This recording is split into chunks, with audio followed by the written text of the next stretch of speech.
আসসালামু আলাইকুম। আজ আমি আপনাদের সাথে শেয়ার করতে চাচ্ছি দুর্দান্ত স্বাদের পটল ভাজি।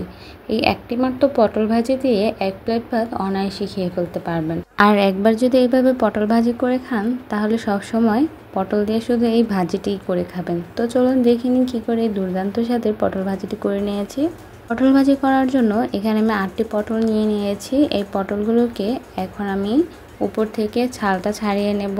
এর শক্ত আবরণটি আমি ছাড়াবো না, জাস্ট উপরের ছালটি এভাবে ছুরির সাহায্যে অথবা বটির সাহায্যে ছাড়িয়ে নেব।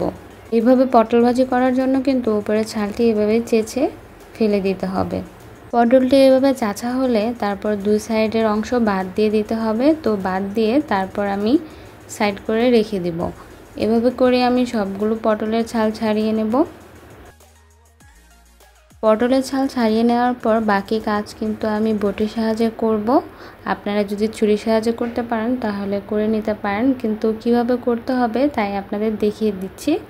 তো সবগুলো পটলের ছাল ছাড়িয়ে নেওয়া হয়ে গিয়েছে। এবার আমি বটির সাহায্যে পটলগুলোকে এভাবে কেটে নিচ্ছি। কিভাবে কেটে নিচ্ছি তা কিন্তু আপনারা দেখেই বুঝতে পারছেন। আসলে সব জিনিস মুখে বলে বোঝানো যায় না, কিছু জিনিস হয়তো দেখে খুব ভালো করে বোঝা যায়। তো আপনারা দেখতেই পারছেন কিভাবে করে দুই সাইড থেকেই এই পটলটি কেটে নিয়েছি।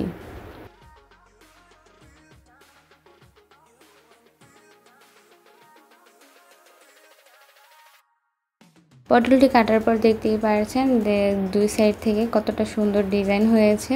তো এভাবে করে আমি সবগুলো পটল কেটে নেব।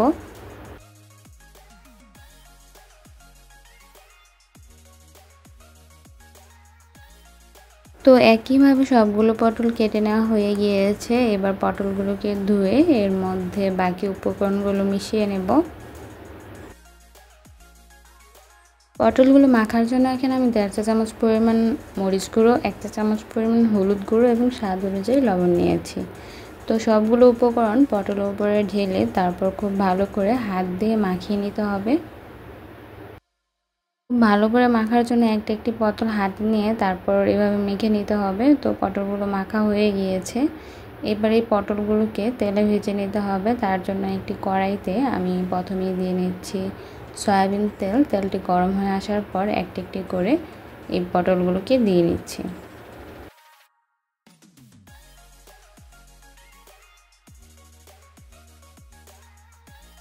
এই পটলগুলো কিন্তু মিডিয়াম টু লো এর মাঝামাঝি তাপমাত্রায় রেখে ভাজতে হবে। হাই হিটে ভাজলে কিন্তু পটলগুলো সেদ্ধ হবে না এবং খেতেও ভালো লাগবে না। তো এক সাইড একটু হলে আমি উল্টে দেবো অপর সাইড একটু হওয়ার জন্য।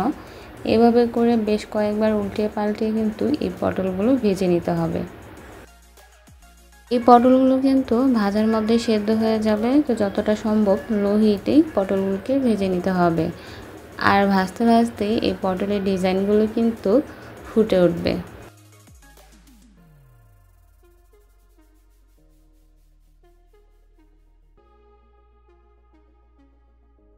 তো এভাবে উল্টিয়ে পাল্টিয়ে পটলগুলোকে একবার লালচে কালার করে ভেজে নেওয়া হয়ে গিয়েছে। এবার একটি করে এই পটল ভাজিগুলোকে উঠিয়ে নিতে হবে।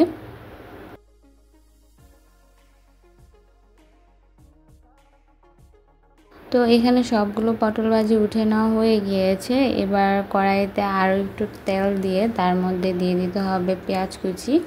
এখানে আমি 3টি বড় সাইজের পেঁয়াজ কুচি করে তারপর এর মধ্যে দিয়ে দিয়েছি। সাথে দিয়ে দিয়েছি কয়েকটি আস্ত কাঁচামরিচ। তারপর এর মধ্যে দিয়ে দিতে হবে সামান্য একটু লবণ। তারপর আস্তে আস্তে এই পেঁয়াজ কুচিগুলোকে একটু ভেজে নিতে হবে যতক্ষণ না পর্যন্ত পেঁয়াজগুলো একদম সফট হয়ে আসে। এই পেঁয়াজের মধ্যে কিন্তু আর কোনো উপকরণ দিতে হবে না, জাস্ট পেঁয়াজগুলো একদম নরম হয়ে আসলে এর মধ্যে ভেজে নেওয়া সেই পটলগুলোকে দিয়ে দিতে হবে। তারপরে এই পেঁয়াজের মধ্যে উল্টিয়ে পাল্টিয়ে মিনিট খানিক এই পটলগুলোকে ভেজে নিতে হবে। তো কিছুক্ষণ ভেজে নিলেই এই পটলটি কিন্তু খাওয়ার জন্য একদম রেডি হয়ে যাবে। মজাদার এই পটল ভাজি কতটা যে সুস্বাদু তা একবার খেলেই বুঝবেন।